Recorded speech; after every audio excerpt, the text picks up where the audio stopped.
क्या आपने कभी सोचा है कि जिस मौसम को हम सिर्फ गर्मी कहकर टाल देते हैं वो हमारे वजूद को ही मिटा सकता है?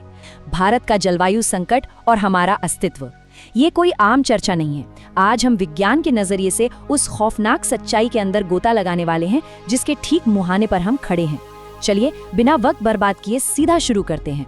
एक पल के लिए इमेजिन कीजिए, दोपहर का वक्त है, सड़कें एकदम सूनी पड़ी हैं, बाहर एक अजीब सा खौफनाक सन्नाटा है।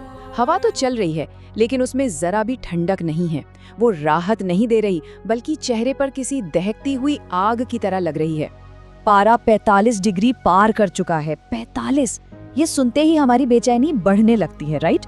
लेकिन सच बताऊं, 45 डिग्री के बाद भी हमारे शरीर के लिए जो असली और सबसे भयानक खतरा है ना, वो तो अभी शुरू ही नहीं हुआ है।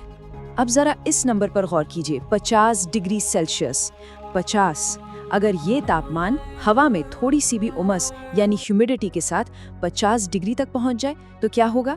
सुनकर रोंगटे खड़े हो जाएंगे। आप भले ही कितनी भी घनी छांव में क्यों न खड़े हों, एक इंसान का जिंदा बचना बायोलॉजिकली पूरी तरह से नामुमकिन हो जाता है। सेक्शन 1, अदृश्य और जानलेवा खतरा।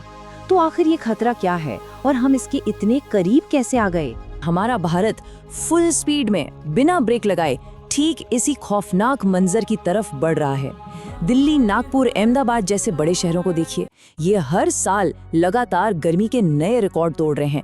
जो भयंकर गर्मी पहले कई दशकों में एक बार पड़ती थी, वो अब हर साल की कहानी बन गई है। तो सवाल ये उठता है कि अचानक ये सब हो क्यों रहा है? सेक्शन 2, धरती का टूटता संतुलन। इसका जवाब छुपा है हमारी धरती के मैकेनिज्म में।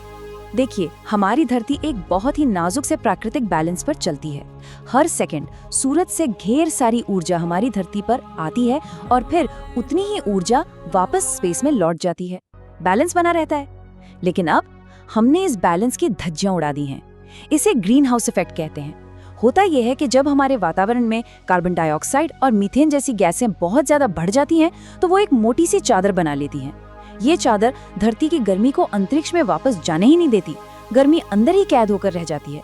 ये कोई किताबी परिभाषा नहीं है, ये हमारे पूरे प्लैनेटरी सिस्टम का एक जानलेवा फेलियर है। अब इस छोटे से नंबर को देखिए, 0.7 डिग्री सेल्सियस। पिछले 100 सालों में भारत का एवरेज तापमान बस इतना ही बढ़ा है। सुनने में लगता है अरे बस इतना ही, 1 डिग्री भी नहीं। सच तो ये है कि हमारे जिंदा रहने का बेसलाइन ही पूरी तरह से खिसक चुका है। याद कीजिए, एक वक्त था जब 40 डिग्री तापमान को बहुत असामान्य माना जाता था। आज 40 डिग्री तो नया नॉर्मल है, रोज की बात है। और तो और हमारा हिंद महासागर भी करीब 1 डिग्री गर्म हो चुका है और वहां से उठने वाली ये भयंकर भाप हवा के जरिए सीधे हमारे शहरों की तरफ घुस रही है। सेक्शन 3, दहकते हुए हमारे शहर। और समंदर से उठकर जब ये गर्मी शहरों में आती है तो खेल और भी खतरनाक हो जाता है। क्या आपने कभी नोटिस किया है कि गांव के मुकाबले शहर कुछ ज्यादा ही गर्म क्यों लगते हैं? इसे कहते हैं अर्बन हीट आइलैंड। हमने अपने शहरों को कंक्रीट, डामर की सड़कों और शीशे की ऊंची ऊंची इमारतों से भर दिया है। ये सब के सब दिन भर सूरज की आग को एक ओवन की तरह सोखते रहते हैं और रात होते ही उस गर्मी को धीरे धीरे बाहर छोड़ते हैं। मतलब हम सचमुच अपने ही बनाए हुए एक कंक्रीट के तंदूर के अंदर रह रहे हैं।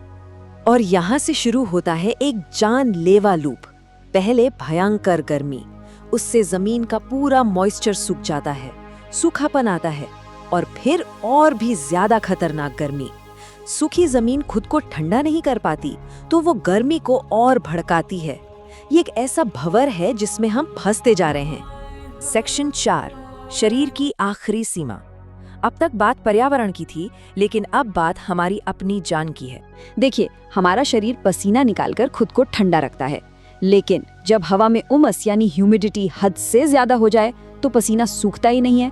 अगर ये वेट बल्ब टेम्परेचर सिर्फ 35 डिग्री को छू ले तो हमारे शरीर का अपना कूलिंग सिस्टम पूरी तरह से शट डाउन हो जाता है।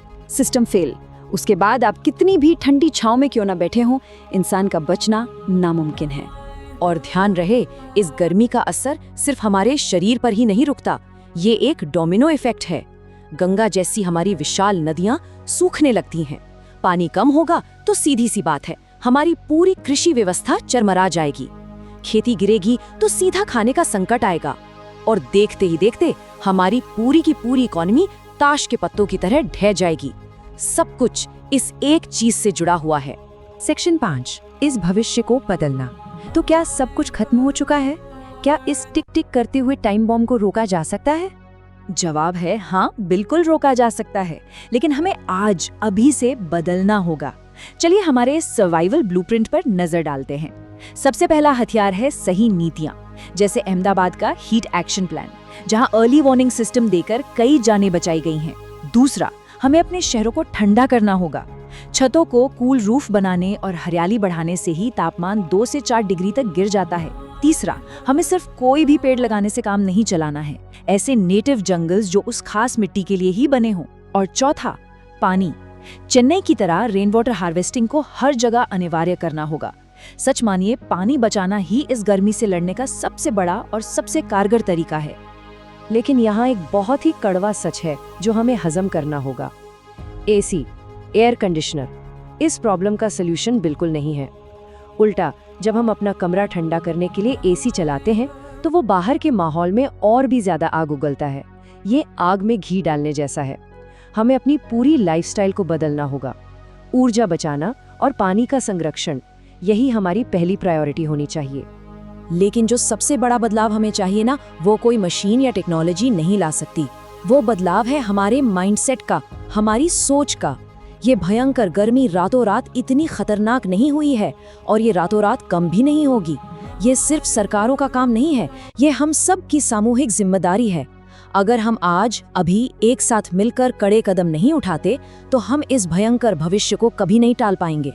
इसलिए इस पूरी चर्चा के अंत में सवाल अब ये नहीं है कि आने वाले वक्त में हमारा देश कितना ज्यादा गर्म होगा। असली सवाल तो ये है, क्या हम उस खौफनाक भविष्य के लिए तैयार हैं जहां गर्मी हमारी जिंदगी का सबसे बड़ा खतरा बन सकती है?